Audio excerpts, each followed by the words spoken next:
खबर जहां शुरुआत बड़ी खबर से करेंगे। दरअसल रूस में नाटो का बड़ा ऑपरेशन शुरू हुआ है।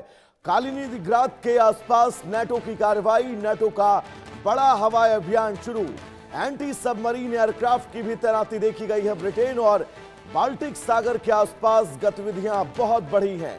सैन्य गतिविधियों में बढ़ोतरी से तनाव की आशंका है। तैनाती के सटीक उद्देश्य की आधिकारिक पुष्टि अभी नहीं है। तो बाल्टिक क्षेत्र से इस वक्त की बड़ी और अहम खबर, रूस के रणनीतिक रूप से बेहद महत्वपूर्ण इलाके कालिनिंग्राद के आसपास नाटो ने एक बड़ा हवाई अभियान शुरू किया है। मिली जानकारी के मुताबिक इस पूरे इलाके में एंटी सबमरीन एयरक्राफ्ट और भारी अभूतपूर्व तैनाती देखी गई। ब्रिटेन के तटीय इलाकों से लेकर बाल्टिक सागर तक सुरक्षा बलों की हलचल में अचानक तेजी आई है, जिससे पूरे क्षेत्र में सामरिक तनाव बढ़ने की आशंका है। हालांकि नाटो या सहयोगी देशों की ओर से इस अचानक बढ़ी तैनाती के सटीक उद्देश्य को लेकर कोई आधिकारिक पुष्टि नहीं है, लेकिन जिस तरह से एंटी सबमरीन और टोही विमान बाल्टिक आसमान में गश्त लगा रहे हैं, उससे रूस भी पूरी तरह सतर्क है।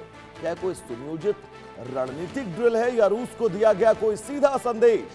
इस पल पल बदलती स्थिति पर हमारी नजर लगातार बनी हुई है। तो रूस और अमेरिका में क्या ये मानकर चला जाए जंग छिड़ने वाली है?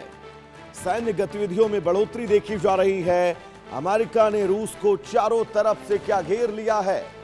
तैनाती का सटीक उद्देश्य क्या है? ये तस्वीरें ये बताने के लिए काफी हैं कि तमाम नाटो देश के सभी सहयोगी देश अब रूस को चारों तरफ से घेरने की तैयारी कर रहे हैं और ये तैनाती अपने आप में बहुत महत्वपूर्ण। नाटो का बड़ा हवाई अभियान जिसकी शुरुआत हो चुकी है। एंटी सबमरीन एयरक्राफ्ट की तैनाती भी इस इलाके में देखी गई है। तो ब्रिटेन और बाल्टिक सागर के आसपास गतिविधियां बहुत तेजी से बढ़ रही हैं और इन गतिविधियों पर इंडिया न्यूज की नजर लगातार बनी हुई है। एक एक तस्वीर हम इन गतिविधियों से जुड़ी आप सबकी टीवी स्क्रीन पर पहुंचा रहे हैं। पहली तस्वीर उन तमाम तैनातियों की और दूसरी तस्वीर उस मैप के जरिए आप ये समझ सकते हैं हालात क्या है। हमारे साथ यूके देवनाथ जी जुड़े हुए हैं, रक्षा विशेषज्ञ हैं। सर, बहुत स्वागत है आपका इंडिया न्यूज पर। इस मोर्चे पर छिड़ा ये युद्ध और नाटो का ये घिरता हुआ समीकरण रूस के चारों तरफ, क्या ये मानकर चला जाए अब नाटो एक साथ रूस पर हमले की बड़ी तैयारी कर रहे हैं, या फिर सिर्फ ये सैन्य अभ्यास के तौर पर इसे देखा जाए?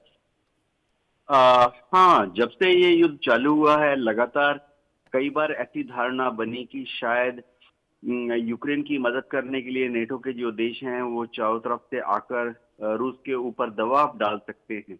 लेकिन क्या वाकई ऐसा संभव होगा?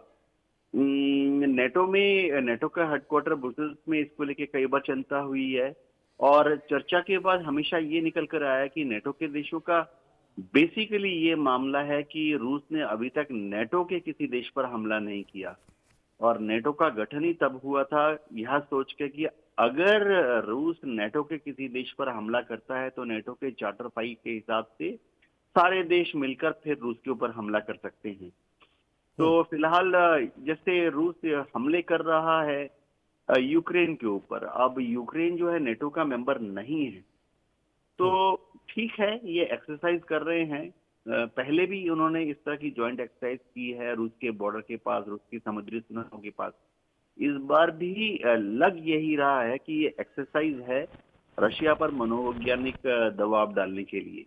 जी, तो क्या ये मानकर चला जाए कि ये दबाव देना साहब सिर्फ मनोवैज्ञानिक तौर पर भी रहेगा, या फिर आने वाले वक्त में सैन्य टकराव की भी ओर बढ़ने की कुछ हद तक भी, कुछ फीसद भी आशंकाएं हैं? हाँ, हो ये रहा है कि नेटो के ज्यादातर जो देश हैं अगर आप देखें वो यूक्रेन के बारे में भी काफी तटस्थ हैं। नेटो में देखिए 32 मेंबर हैं, 32 मेंबर से एग्रेसिवली कौन मदद कर रहा है यूक्रेन को हथियार देकर? America, England, Germany, France,